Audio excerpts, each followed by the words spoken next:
Qu'est-ce que c'est la communication animale? C'est la possibilité de communiquer avec un animal, donc par télépathie. C'est vraiment une connexion, une communication de cœur à cœur ou d'âme à âme. Ça complète le live précédent puisque je parlais de la communication intuitive. L'appellation pure, c'est pas le terme, mais juste c'est la communication intuitive animale. Donc c'est la possibilité donc de pouvoir communiquer par télépathie avec l'animal. Donc on va vraiment communiquer avec l'âme de l'animal. C'est pas de lui directement.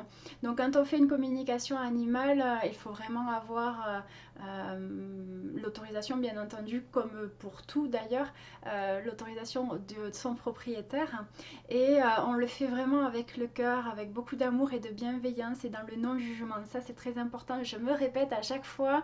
Peut-être que vous en avez marre de m'entendre dire ça, mais c'est essentiel pour moi, c'est la base et c'est primordial et j'ai mis beaucoup de cœur à le dire également, à le répéter aux personnes. Donc je vais me répéter encore une fois, mais il est important de le préciser dans ce live également. Je ne suis pas vétérinaire, je n'ai pas fait d'études spécialisées là-dedans, donc je ne peux pas émettre ou poser un diagnostic quand je fais une communication animale parce que je n'ai pas les compétences de le faire.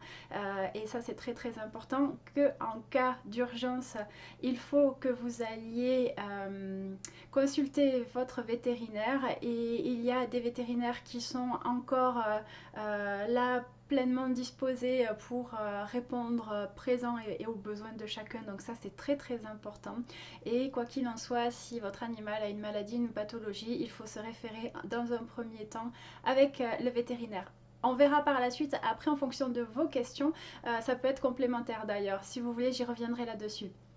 Donc, je vais vous proposer dans un premier temps de vous décrire qu'est-ce que c'est la communication animale. Et puis après, derrière, je vous inviterai à me poser bon nombre de questions. Et merci encore pour votre participation et merci d'être présent aussi nombreux à chaque fois.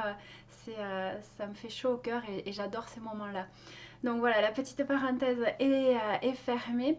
Donc c'est ce que je vous disais, la communication animale, c'est une approche, un outil qui permet donc de pouvoir communiquer avec l'animal pour des raisons précises. On peut donc lui demander une information et recevoir une information. Et pourquoi, vous allez me dire, ben, dans bien nombre de sujets qui sont divers et variés, qui parfois dépassent même mon imagination quand on me propose du coup des communications en fonction des problématiques ou des thèmes qu'ils souhaitent aborder avec leurs animaux ou leur animal. Donc il est possible de pouvoir faire une communication animale avec un animal, mais aussi des animaux en même temps. On le verra après si vous le souhaitez. Certaines personnes aiment à dire que on dit le lien animal propriétaire, c'est souvent pas forcément le plus juste. Souvent, certaines personnes aiment dire l'animal et son humain. L'animal est j'oublie le troisième terme. J'aime bien aussi dire l'humain et l'animal parce que le propriétaire ou l'animal de compagnie, qui garde qui, à la fin on le verra, ça sera à mon avis un large débat qu'on pourra aussi évoquer plus tard. Dans la communication animale, c'est la possibilité donc de communiquer comme un dialogue vraiment de cœur à cœur avec un animal pour lui expliquer certaines situations, tout ce qui engendre en fait un stress ou un changement de comportement qui nuirait en fait à l'animal ou qui provoquerait des soucis. Donc si suite à un déménagement ou pour en amont lui expliquer que vous allez déménager, lui expliquer pourquoi, pour le rassurer, c'est souvent pour rassurer l'animal et lui expliquer aussi peut-être que il va du coup avoir un nouveau venu à la maison, donc un nouveau congénère ou peut-être un nouveau venu, un enfant, un bébé, que du coup ses besoins seront respectés mais peuvent être modifiés puisqu'il va falloir répartir le temps consacré autrement et bien évidemment lui expliquer que on va pas lui manquer ou moins lui donner d'affection, c'est simplement que ça va certainement dans le pratico-pratique changer. On peut lui expliquer comment ça va changer, comment est-ce qu'on peut mettre en place des choses en fonction des problématiques. Ça c'est très très intéressant de voir le lien avec le propriétaire ou l'humain pour pouvoir suggérer suggérer des choses. On ne peut pas donner un ordre quand on fait une communication animale à un animal parce qu'il y a toujours le libre arbitre et l'animal fait entre parenthèses ses choix dans la mesure du possible. J'ai mis un bémol aussi là-dessus. Mais quand on reçoit une information, on peut vraiment interagir, aller en profondeur, poser des sous-questions pour pouvoir optimiser ce temps qui est sacré. Parce que pour moi, une communication animale, c'est sacré dans le sens où on va vraiment communiquer avec l'âme de votre animal et ça peut changer des choses et ça peut amener des changements très positifs et bluffants et rapidement. Parce que eux non plus ne sont pas dans l'effet placebo, il n'y a absolument pas de mental, il n'y a aucune barrière psychologique qui pourrait freiner à ça. Donc, pourquoi aussi on peut faire une communication animale? On peut lui faire pour lui expliquer s'il va subir une intervention chirurgicale ou s'il va aller chez le vétérinaire, mettons pour une vaccination par exemple, et qu'il a du mal avec les transports ou la caisse de transport qu'il assimile à un mauvais traitement. On peut du coup lui redonner une nouvelle information, le rassurer, lui expliquer encore une fois que ce n'est pas pour des mauvais traitements et que ça va bien se passer. Donc ça c'est important aussi de pouvoir leur expliquer. On peut faire une communication animale aussi si vous changez, admettons, d'horaire ou de travail, que du coup tout va être réadapté. À la suite d'une pathologie, d'un accident, d'un traumatisme lourd qu'il aurait subi, parce qu'il peut avoir déclenché des TOC ou des crises d'angoisse. Enfin, ça peut se traduire sur bien nombre d'événements. Hein.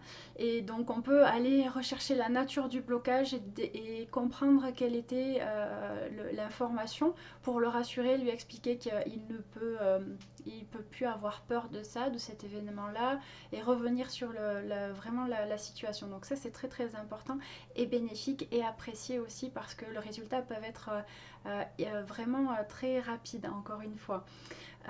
On peut très bien faire aussi une communication animale si l'animal du jour au lendemain en fait a changé de comportement comme je vous l'expliquais. Donc c'est possible vraiment de l'accompagner s'il a des traumatismes profonds qu'on cherche à savoir, s'il a été placé à la SPA pour connaître par exemple son passé, ses traumatismes ou les situations qui pouvaient le mettre dans un inconfort ou qu'il n'aimait pas ou qu'il a subi, pour toujours pareil amener un mieux-être derrière, c'est grandement apprécié. Dans l'équitation aussi, dans le monde équin en règle générale, l'association donc cavalier et cheval est très apprécié aussi pour travailler ensemble. Donc on va voir l'évolution, on va comprendre certaines situations, on va performer d'une certaine façon. La symbiose entre les deux qui est déjà énorme concrètement, on va dire dans le premier plan, mais également derrière pour nouer un autre lien qui va se palper concrètement sur le terrain. Donc ça c'est fabuleux aussi. Je vais en oublier certainement et je m'en excuse et j'en suis désolée parce que je ne veux pas vous inonder trop d'informations non plus. Mais c'est tellement captivant. Si vous avez des questions, voilà, vous n'hésitez pas à m'en faire part tout à l'heure. Donc c'est vrai que c'est fascinant parce que il y a des cas alors souvent pour des problématiques, hein, mais aussi on peut lui demander si on peut lui amener un mieux-être, un confort, qu'est-ce qu'on peut, sur des problématiques, qu'est-ce qu'on peut lui amener. Donc là, on va voir avec le propriétaire qu'est-ce qu'il est possible de pouvoir lui apporter comme modification parce que, admettons, l'environnement ne lui convient pas ou il ne s'épanouit pas dans son travail, en lien avec les chevaux par exemple. Arriver à comprendre quel est l'élément déclencheur qui va pas ou qu'il faudrait changer ou modifier et surtout qu'est-ce que vous êtes capable de pouvoir mettre en place avec lui qui est réalisable maintenant. Donc voilà, c'est des phases de test et on peut voir l'évolution en amont et ça c'est génial en fait parce que vous êtes sur le terrain et vous appréciez ces changements qui peuvent être très radicaux et bénéfiques. Donc les sujets, encore une fois, comme je vous le disais, sont très vastes et très vagues et c'est top. Les derniers aussi, communication qu'on peut faire par exemple, c'est que j'ai pu faire d'ailleurs, préparer et expliquer à une future maman qui va accoucher comment ça va se passer, la rassurer si elle est un petit peu stressée ou angoissée dans son comportement, lui expliquer qu'on sera là. Si par exemple un animal subit une intervention qui est programmée, qui est pour son mieux-être ou son confort, lui expliquer qu'il va passer peu de temps chez le vétérinaire, que vous ne l'abandonnez pas, qu'il va être simplement pris dans de bonnes mains et que l'opération va certainement bien se passer pour que ce soit un mieux-être pour lui et que au bout de quelques jours il va revenir à la maison mieux et que tout va aller et que ça sera pour des bons traitements et que ça se passera en règle générale plutôt bien. Voilà. Donc il y a tout ça qui est pris en charge et qui peut être abordé. Vous allez certainement me poser des questions après et on va pouvoir aller dans le vif du sujet pour pouvoir être plus concret au travers d'éléments donnés que vous allez me donner certainement après. C'est pas grave, Angélique, si tu as perdu, tu pourras me poser des questions tout à l'heure. T'inquiète pas, tu t'as pas perdu grand chose et revenir en quoi qu'il en soit sur le replay avec facilité. Donc comment on fait une communication intuitive? Animal, en fait, on est vraiment en état de réceptivité, donc on va se poser au calme, on va faire une méditation, on va se préparer. On fait vraiment le vide dans notre tête pour accueillir un maximum d'informations.